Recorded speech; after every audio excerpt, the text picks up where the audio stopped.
All on the Road Travel Series ഒരു പുതുപുത്തൻ എപ്പിസോഡിലേക്ക് എല്ലാവർക്കും സ്വാഗതം.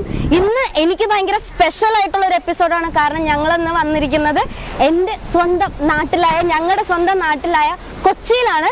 അപ്പം എന്താ പറയാ, ഒരു കപ്പലൊക്കെ ബാക്കിൽ കൂടി പോകുന്നുണ്ട്. ഈ കൊച്ചി തുറമുഖത്തിന്റെ ഏറ്റവും വലിയ സ്പെഷ്യാലിറ്റി എന്താണെന്ന് വെച്ചാൽ, നമ്മുടെ കൊച്ചിയുടെ മാത്രം സ്പെഷ്യാലിറ്റി എന്താണെന്ന് വെച്ചാൽ, ഈ കപ്പലുകൾ പോണ സമയത്ത് ഈ കപ്പലുകളുടെ കൂടെ തന്നെ കുഞ്ഞു കുഞ്ഞു വഞ്ചികളും കുഞ്ഞു കുഞ്ഞു മീൻ ബോട്ടുകളൊക്കെ പോണത് നമുക്ക് കാണാം. അപ്പൊ എന്തായാലും കൊച്ചിയിൽ വന്നിട്ട് കൊച്ചിയിൽ ഒരു ഇൻട്രോ തരാതിരുന്ന അത് ഭയങ്കര മോശമല്ലേ? ഞങ്ങളുടെ ഭാഷയിൽ ഒരു ഇൻട്രോ തരാതിരുന്ന ഭയങ്കര മോശമാണ്. അപ്പൊ ഈ ഞങ്ങ നങ്ങ നിങ്ങ എന്നൊക്കെ പറയണ ഞങ്ങളല്ല നിങ്ങ എന്ന് പറയണ പോലെ ഞങ്ങ ഇന്ന് വന്നേക്കുന്നത് മച്ചാനെ നമ്മുടെ ഫോട്ടോച്ചിയിലാണ്. അപ്പൊ ഞങ്ങ ഇന്ന് പൊള്ളിക്കും, നമുക്ക് റോക്ക് ചെയ്യാം, ബ്ലാസ്റ്റ് ചെയ്യാം. അപ്പൊ കൊച്ചിയിലുള്ള പല പല സ്ഥലങ്ങളും നിങ്ങൾക്ക് ഞങ്ങൾ ഇന്ന് പരിചയപ്പെടുത്തി തന്നെയാണ്. അപ്പൊ എന്തായാലും എല്ലാവരും ഞങ്ങളൊപ്പം വന്നേക്കണം.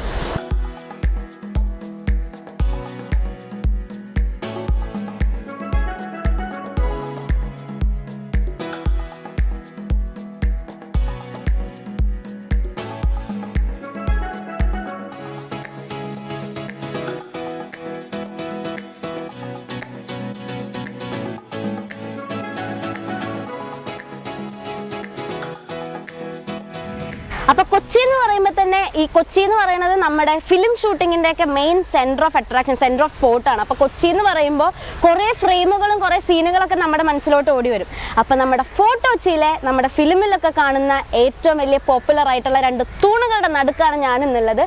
1936 പണിതല്ല 1936 സ്റ്റീം ബോയിലേഴ്സ് ആണ് എൻ്റെ രണ്ട് സൈഡിലുള്ളത്.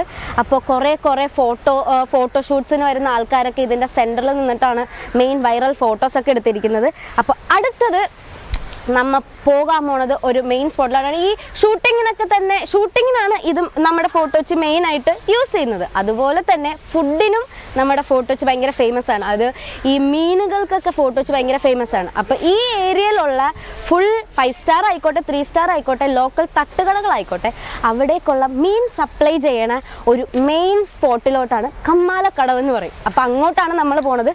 അപ്പോൾ എല്ലാവരും എൻ്റെ ഒപ്പം കം ഓൺ.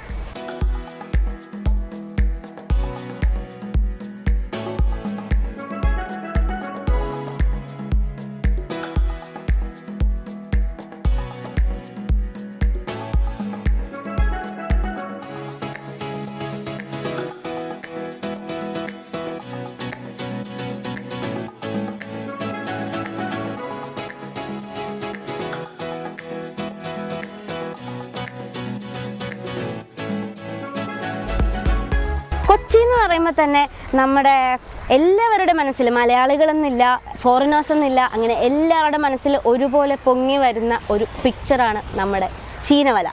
അപ്പോൾ രാവിലെയും വൈകിട്ടും രാത്രിയൊക്കെ നോൺ സ്റ്റോപ്പായിട്ട് ഫ്രഷ് ആയിട്ടുള്ള പിടക്കണ മീനുകൾ നമുക്ക് നമ്മുടെ കൊച്ചിയിൽ അവൈലബിൾ ആക്കുന്ന കൊച്ചിയുടെ ചീനവല, കൊച്ചിയുടെ സ്വന്തം ചീനവലയുടെ ഫ്രണ്ടിലാണ് ഞാൻ നിൽക്കുന്നത്. അപ്പോൾ നമ്മുടെ കമ്മാലക്കടവിൽ ഞാൻ നേരത്തെ പറഞ്ഞ പോലെ തന്നെ ചെറിയ തട്ടുകട മുതൽ വലിയ വലിയ 5 സ്റ്റാർ ഹോട്ടലുകളിലേക്കൊക്കെ ഫ്രഷ് ആയിട്ടുള്ള മീൻ സപ്ലൈ ചെയ്യണ കൊച്ചിയിലെ ഏറ്റവും മെയിൻ മീനുകളുടെ സോഴ്സ് ആയിട്ടുള്ള സ്ഥലമാണ് കമ്മാലക്കടവ്. അപ്പോൾ കമ്മാലക്കടവിൽ ഒത്തിരി ഫ്രഷ് മീനുകൾ, കുഞ്ഞു മീൻ തൊട്ട് വലിയ വലിയ മീനുകൾ വരെ ഇവിടെ അവൈലബിൾ ആണ്. ഇവിടെ ഭയങ്കര ഫ്രഷ് ആയിട്ട് പിടക്കണ മീനുകളുടെ പിക്ചറൊക്കെ നമ്മുടെ റൗഫ് നമ്മൾ പകർത്തിയിട്ടുണ്ട്. അപ്പോൾ അതൊക്കെ നിങ്ങൾക്ക് കാണാം. അപ്പോൾ എന്താ, ഇതൊക്കെയാണ് കമ്മാലക്കടവിലെ വിശേഷങ്ങൾ. ഇവിടെ കുറേ തൊഴിലാളികളുണ്ട്, കുറേ വർക്കേഴ്സ് ഉണ്ട്. അവിടെ ചീനവല ലൈവായിട്ട് പൊങ്ങി വരുന്നുണ്ട്.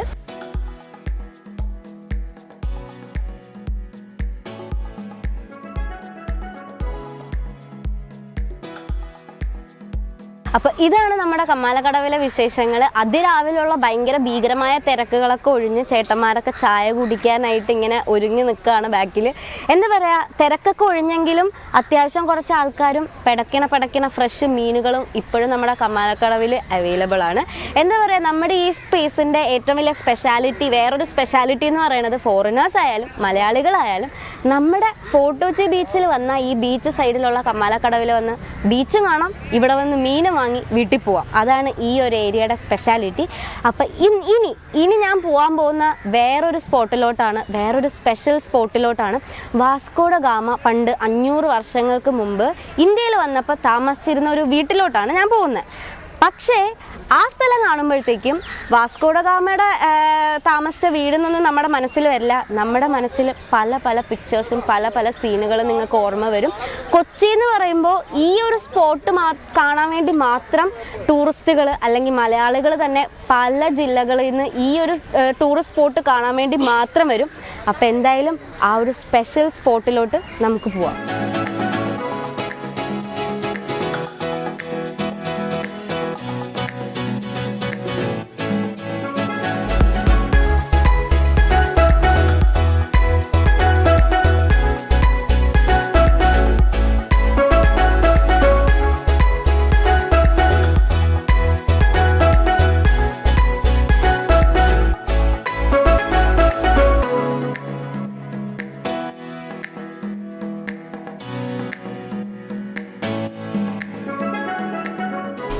അപ്പോൾ ഇതാണ് നമ്മ പറഞ്ഞ 500 വർഷം പഴക്കമുള്ള നമ്മുടെ വാസ്കോ ഡ ഗാമ താമസിച്ചിരുന്ന വീട്.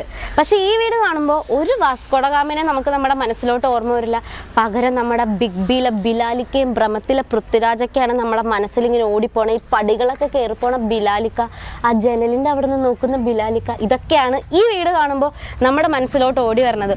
ഒത്തിരി ഫോട്ടോഷൂട്ട്സ് ഒക്കെ നടക്കുന്ന ഒരു മെയിൻ സ്പോട്ടാണ്. പല പല സ്ഥലങ്ങളിൽ നിന്ന് ഈ ഒരു സ്പോട്ട് തേടിയിട്ടാണ് ആൾക്കാർ വരുന്നത്. നമ്മുടെ കൊച്ചിൻ്റെ സ്വകാര്യ അഹങ്കാരമായ വാസ്കോ ഡ ഗാമയുടെ വീടൊന്നുമല്ല, ബിലാലിക്കയുടെ വീടെന്നാണ്, ബിഗ് ബി ഹൗസ് എന്നാണ് ഈ വീട് ഇപ്പോൾ അറിയപ്പെടുന്നത്. ഇപ്പോഴെന്നല്ല, ബിഗ് ബി ഇറങ്ങിയ സമയം മുതൽ അറിയപ്പെടുന്നത്. ഈ വീടിൻ്റെ പ്രത്യേകത എന്താണെന്ന് വെച്ചാൽ 500 വർഷമാണ് ഈ വീടിൻ്റെ പഴക്കം. സാധാരണ ഇപ്പം പണിയണ ഓരോ ബിൽഡിങ്ങൊക്കെ, ഒരു ബിൽഡിങ്ങും പാലങ്ങളൊക്കെ 2 വർഷം കഴിയുമ്പോൾ തന്നെ പൊട്ടനും വിള്ളലൊക്കെ വീടും. പക്ഷേ 500 വർഷം പഴക്കമുള്ളൊരു വീടെന്ന് പറയുന്നത് തന്നെ ഒരു അത്ഭുതമാണ്. അത് നമ്മുടെ കൊച്ചിയിലുള്ളതെന്ന് പറയുന്നത് നമ്മുടെ ഒരു സ്വകാര്യ അഹങ്കാരമാണ്. അപ്പോൾ സാധാരണ നമ്മൾ ഈ ഗോൾഡ് ഓൺ ദ റോഡിൽ എല്ലാ സ്ഥലങ്ങളും പരിചയപ്പെട്ട് കഴിഞ്ഞിട്ടാണ് ഓരോ ഗോൾഡ് നമ്മൾ പരിചയപ്പെടണം. പക്ഷേ ഇന്ന് ഒരു വെറൈറ്റിക്ക് വേണ്ടി ഈ ഗോൾഡ് പരിചയപ്പെട്ടുകൊണ്ട് നമുക്ക് ഓരോ സ്ഥലങ്ങളും പരിചയപ്പെടാം. അപ്പോൾ ഇന്ന് ഞാൻ നിങ്ങൾക്ക് പരിചയപ്പെടുത്താൻ പോകുന്നത് കുറച്ച് റിങ്സ് ആണ്. അപ്പം അതിൽ ഞാൻ ആദ്യം കൊണ്ടുവന്നിരിക്കുന്നത് ഒരു 1/2 ഗ്രാം 1 ഗ്രാമിൻ്റെയൊക്കെ ഉള്ളിൽ വരുന്ന കുറേ സ്റ്റോൺസും വൈറ്റ് സ്റ്റോൺസും നടുക്ക് റൂബി സ്റ്റോൺസൊക്കെ വന്നിട്ടുള്ള ഭയങ്കര ഒരു ബ്യൂട്ടിഫുൾ റിങ് ആണ്. സിമ്പിളാണ്, എന്നാൽ നമുക്ക് എല്ലാ ഡ്രസ്സുകളുടെ ഒപ്പം ഒരുപോലെ പെയർ ചെയ്യാൻ പറ്റുന്നൊരു റിങ്ങാണ്. അപ്പം ഇതാണ് ഇന്നത്തെ ഒരു റിങ്. അപ്പം ഇനി അടുത്ത സ്ഥലത്ത് പോയിട്ട് അടുത്ത റിങ് നിങ്ങൾക്ക് ഞാൻ പരിചയപ്പെടുത്തി തരാം. അപ്പം ഈ വാസ്കോ ഡ ഗാമയുടെ ഈ വീടിൻ്റെ ഒപ്പം തന്നെ ഇതിൻ്റെ ഓപ്പോസിറ്റായിട്ട് ഒരു ചർച്ച് ഉണ്ട്. ആ ചർച്ചിലും ഒരു ഹിസ്റ്ററി ഉണ്ട്. അപ്പം ഞാൻ അവിടെ പോയിട്ട് ആ ഹിസ്റ്ററിയും കൂടി വെളിപ്പെടുത്തിയിട്ട് നമുക്ക് അടുത്ത സ്ഥലത്തോട്ട് പോവാം. കമാ. അപ്പോൾ ഇതാണ് ഞാൻ പറഞ്ഞ നമ്മുടെ വീടിന് ഓപ്പോസിറ്റുള്ള church, saint Francis CSI church.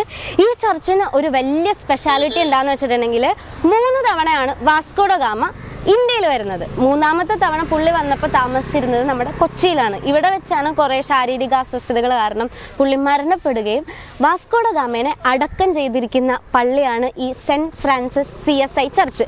ഒറിജിനലായിട്ട് പുള്ളിനെ അടക്കം ചെയ്തത് ഇവിടെയാണ്. പക്ഷേ പിന്നീട് കുറേ വർഷങ്ങൾ കഴിഞ്ഞിട്ട് പുള്ളിയുടെ മോൻ വന്നിട്ട് ഇവിടുന്ന് അത് ഇംഗ്ലണ്ടിലോട്ട് അടക്കം ചെയ്യിക്കുകയും ചെയ്തു. അപ്പോൾ ഒറിജിനലായിട്ട് നമ്മുടെ വാസ്കോ ഡ ഗാമേനെ അടക്കം ചെയ്ത ഒരു പള്ളിയാണ് സെൻറ്റ് ഫ്രാൻസിസ് CSI ചർച്ച്. നമുക്ക് ജസ്റ്റ് ഒന്ന് ഉള്ളിൽ കയറാം. ഉള്ളിൽ ക്യാമറ അലൗഡ് അല്ല എന്നാണ് എൻ്റെ ഒരു നിഗമനം. എന്തായാലും നമുക്ക് ചെറുതായിട്ട് ഉള്ളിലൊന്ന് കയറി നോക്കാം. ഈ ഒരു സ്ട്രീറ്റ്, ഈ ഒരു ഏരിയയിലെ street Vasco da Gama square എന്നാണ് അറിയപ്പെടുന്നത്. പുള്ളീൻ്റെ പേരിലാണ് ഈ ഒരു സ്ട്രീറ്റ് തന്നെ അറിയപ്പെടുന്നത്. ഒത്തിരി കച്ചവടക്കാരും ഒത്തിരി ടൂറിസ്റ്റ് സ്പോട്ടുകളൊക്കെ ഉണ്ട്. ഇപ്പോഴും ഇതൊരു ടൂറിസ്റ്റ് അല്ലെങ്കിൽ ഒരു മോണുമെൻ്റ് ആയിട്ട് ഇപ്പോൾ ഇത് വെച്ചിരിക്കുകയാണ് ടൂറിസ്റ്റുകൾക്കൊക്കെ കാണാൻ വേണ്ടിയിട്ട്. അപ്പം എന്തായാലും ഫോട്ടോച്ചിലുള്ള ഒരുമാതിരി ഏരിയകളൊക്കെ നമ്മൾ കവർ ചെയ്ത്. അപ്പം ഇനി നമ്മുടെ കൊച്ചിയിലുള്ള വേറൊരു സ്പെഷ്യൽ ടൂറിസ്റ്റ് സ്പോട്ടാണ് മട്ടാഞ്ചേരി. മട്ടാഞ്ചേരിയിലും ഒത്തിരി വിശേഷങ്ങൾ, ഒത്തിരി സ്ഥലങ്ങളൊക്കെ നമുക്ക് കാണാനുണ്ട്. അപ്പം നമുക്ക് ഫോട്ടോച്ചിയിൽ നിന്ന് പയ്യെ നമുക്ക് മട്ടാഞ്ചേരിയിലോട്ട് പോവാം.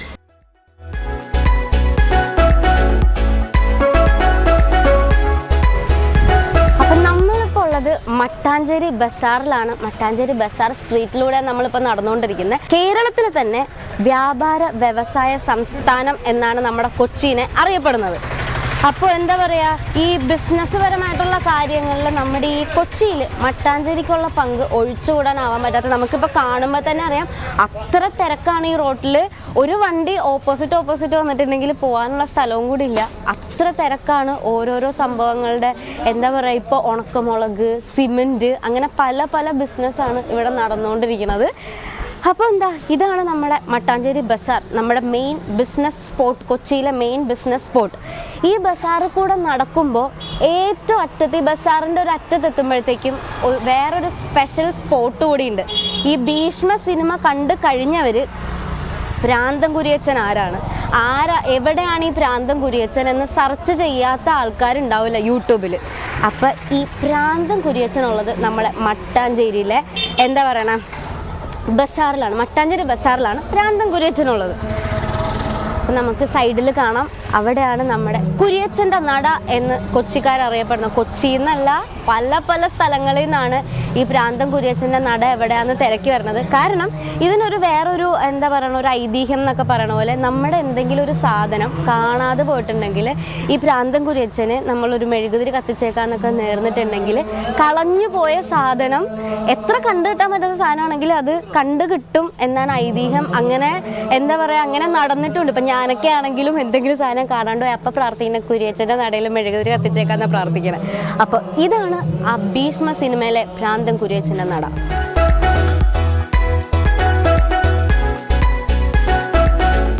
നല്ല തിരക്കുള്ള സമയമാണ്, അതുകൊണ്ട് അകത്ത് ഞാൻ ജസ്റ്റ് മെഴുകുതിരി കത്തിച്ചിട്ട് ഇറങ്ങി.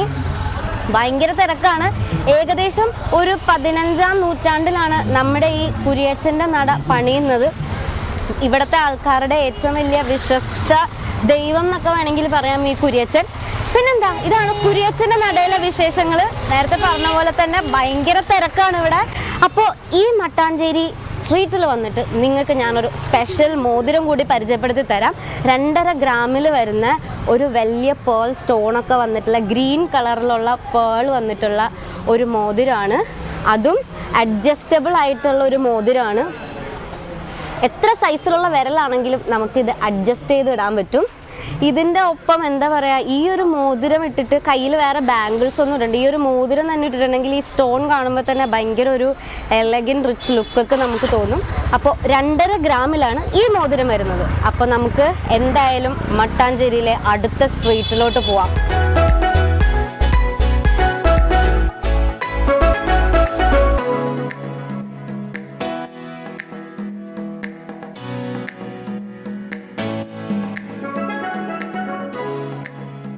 യെസ്, അപ്പോൾ മട്ടാഞ്ചേരി ബസാറിൽ നിന്ന് നമ്മൾ നേരെ വരുമ്പോൾ നമ്മളെത്തി നിൽക്കുന്ന സ്ഥലമാണ് മട്ടാഞ്ചേരി ജൂതത്തെരുവ്.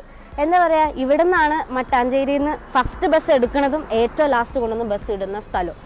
അപ്പോൾ ഇതാണ് നമ്മുടെ ജൂതത്തെരുവ്. ഈ ജൂതത്തെരുവിൻ്റെ ഈ ബസ് സ്റ്റാൻഡൊക്കെ ഇട്ടിരിക്കുന്നതിൻ്റെ ഓപ്പോസിറ്റായിട്ട് ഒരു ടൂറിസ്റ്റ് ബോട്ടിംഗ് സെൻറ്റർ ഉണ്ട്. ഇവിടെ നമുക്ക് എന്താ പറയുക, ബോട്ടിംഗ് സർവീസസ് ഒക്കെ അവൈലബിൾ ആണ്. ടൂറിസ്റ്റുകൾക്ക് ബോട്ടിംഗ് ഒക്കെ നടത്താൻ പറ്റിയ സ്ഥലമാണ്. പിന്നെ സൈഡിൽ കുറേ ആൻറ്റിക് സാധനങ്ങളും സംഭവങ്ങളൊക്കെ വിൽക്കാൻ വേണ്ടി, ടൂറിസ്റ്റുകളെ അട്രാക്റ്റ് ചെയ്യാൻ വേണ്ടി വെച്ചിട്ടുണ്ട്. നമ്മൾ കൊച്ചിക്കാരായതുകൊണ്ട് ഇതിന് വലിയ വിലയൊന്നുമില്ല. പക്ഷേ ഫോറിനേഴ്സൊക്കെ വന്നിട്ട് ഫുൾ നമ്മൾ ഈ ആൻറ്റിക്കിൻ്റെ സാധനങ്ങൾ സംഭവങ്ങളൊക്കെയാണ് വാങ്ങണത്. പിന്നെന്താ, ഇവിടെയാണ് കാർ പാർക്കിംഗ് ഏരിയ. നമ്മുടെ ഈ ജൂതത്തെരുവിൽ വന്നിട്ട് ഇവിടെയൊക്കെ ചുറ്റി കാണാൻ വേണ്ടി നമുക്ക് ഇവിടെ കാർ പാർക്ക് ചെയ്തിട്ടാണ് ആൾക്കാർ പോകുന്നത്. ഇവിടുത്തെ വേറൊരു മെയിൻ സ്പോട്ടാണ് സിനഗോഗ്. പിന്നെ എന്താ പറയുക, ഡച്ച് പാലസും സിനഗോഗും ആണ് ഈ ജൂതത്തെരുവിലെ ഏറ്റവും മെയിൻ സ്ഥലങ്ങൾ. അപ്പോൾ ഈ ബാക്കിൽ കാണുന്നതാണ് ഡച്ച് പാലസ് എന്ന് പറയുന്നത്. പണ്ട് പോർച്ചുഗീസുകാരാണ് ഈ ഡച്ച് പാലസ് പണിതത്. പോർച്ചുഗീസുകാർ പണിതിട്ട് എന്താ പറയുക, ഡച്ചുകാർ പിന്നെ അത് ഏറ്റെടുത്ത് ഇത് റിനോവേറ്റ് ഒക്കെ ചെയ്തിട്ട് ഇത് ഡച്ച് പാലസ് ആണ്, ഡച്ച് പാലസായി മാറി. ഇതിൻ്റെ തൊട്ട് ബാക്കിലാണ്, ഈ മതിലിൻ്റെ തൊട്ട് ബാക്കിലാണ്, ഈ ബിൽഡിങ്ങിൻ്റെ ബാക്കിലാണ് നമ്മുടെ സിനഗോഗും ഉള്ളത്. അപ്പോൾ എന്തായാലും നമുക്ക് അകത്ത് ക്യാമറ അലൗഡ് അല്ല, അകത്ത് കയറാം പക്ഷേ ക്യാമറ അകത്ത് അലൗഡ് അല്ല. അപ്പോൾ നമ്മൾ ചുമ്മാ കയറിയിട്ടും കാര്യമില്ല. അപ്പോൾ എന്തായാലും ഇതാണ് ഡച്ച് പാലസ്. ഇതിൻ്റെ ബാക്കിലാണ് മട്ടാഞ്ചേരിയിലെ സിനഗോഗ്. കുറേ എന്താ പറയുക, ഹിസ്റ്റോറിക്കലായിട്ടുള്ള കുറേ എക്യുപ്മെൻറ്റ്സും മോണുമെൻറ്റ്സും ഒക്കെ നമുക്ക് അതിനകത്ത് കാണാം. അപ്പോൾ എന്തായാലും അതും കൂടെ നിങ്ങൾക്ക് കാണിച്ചു തരാം, അതിൻ്റെ ഔട്ടർ സംഭവം കൂടി കാണിച്ചു തരാം. അപ്പോൾ ഇവിടുന്ന് ഞാൻ നിങ്ങൾക്കൊരു റിങ് കൂടി പരിചയപ്പെടുത്താം. ഇത് ഒരു 2 ഗ്രാമിലും 3 ഗ്രാമിൻ്റെ ഉള്ളിൽ നിൽക്കുന്ന ഒരു റിങ്ങാണ്. ഇതും 2 to 3 ഗ്രാംസിൻ്റെ ഉള്ളിൽ വരുന്ന ഒരു റിങ്ങാണ്. എമറാൾഡ് സ്റ്റോൺ സെൻറ്ററിൽ വന്നിട്ട് ചുറ്റും ഫുൾ വൈറ്റ് സ്റ്റോൺസ് ഫില്ല് ചെയ്തിട്ടുള്ള ഫ്ലോറൽ ഡിസൈനിൽ വന്നിട്ടുള്ള ശരിക്കും അതിൻ്റെ ലീഫിലൊക്കെ വൈറ്റ് സ്റ്റോൺസ് വന്നിട്ടുള്ള ഒരു റിങ്ങാണ്. ഇതും ഭയങ്കര ഒരു യുണീക്ക് പീസാണ്. ശരിക്കും ഒരു പൂ ഈ മോതിരത്തിൻ്റെ മേലെ നടുക്കെടുത്ത് വെച്ചിരിക്കുന്ന പോലത്തെ ഫീലാണ് എമറാൾഡ് സ്റ്റോൺസ് ഒക്കെ നടുക്ക് വന്നിട്ട് ഇത് കാണുമ്പോൾ നമുക്ക് കിട്ടുന്ന ഒരു ഫീല്. അപ്പോൾ ഇതാണ് ഒരു മോതിരം. ആൻഡ് ഇനിയുമുണ്ട് ഒരു മോതിരം കൂടെ നിങ്ങൾക്ക് കാണിച്ചു തരാം. അപ്പോൾ അത് വേറൊരു ലൊക്കേഷനിൽ ഞാൻ കാണിച്ചു തരാം. എന്തായാലും സിനഗോഗും കൂടി നിങ്ങൾക്ക് ഞാൻ കാണിച്ചു തരാം. ഇതിൻ്റെ ബാക്കിലായിട്ടാണ് സിനഗോഗ് വരുന്നത്. അപ്പോൾ അതുകൂടെ നിങ്ങൾക്ക് ഞാൻ കാണിച്ചു തരാം.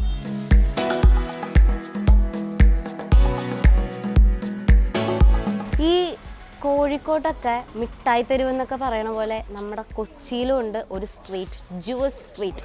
ഒരു രാജ്യ സൗഹാർദ്ദം തന്നെയാണ് നമ്മുടെ ഫോർട്ട് കൊച്ചിയിൽ. പോർച്ചുഗീസുകാരുണ്ട്, ബ്രിട്ടീഷുകാരുണ്ട്.